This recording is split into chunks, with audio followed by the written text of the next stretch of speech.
So I'm backpacking with my friends. We get to this big meadow. It's flat. There's trees on all sides. It's about a couple hundred yards by a couple hundred yards. Kind of like a circle, more like a circle than a square. At the middle, there's this kind of a mud hut that none of us expected.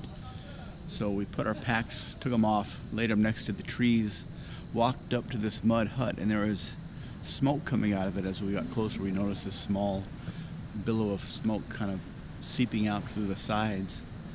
And inside the mud hut was a hole in the ground, so I slid down this hole and I came to this cavern under the ground, and in the middle of this cavern was this smoldering fire, and we sat around the fire, and there was other people in there. I could hear them breathing. I couldn't really see them because the smoke was so thick, and I started to hallucinate, and this woman appeared before me and said, once upon a time there was a guy who woke up in a cabin, and he went out of his cabin and he started walking through the hills, and he came to a trail, and he went up the trail, and he got to a cave, and he walked into the cave, and he saw a table with a bunch of food set out, places set, table, plates and forks and napkins and candles that were lit, and there was kind of a stream in the background. So he sat at the table, but as soon as he took a bite, he woke up in a hospital with a straitjacket on, and there was an IV line going into his left arm, and he strained to reach up to read the IV, and the bag said poison.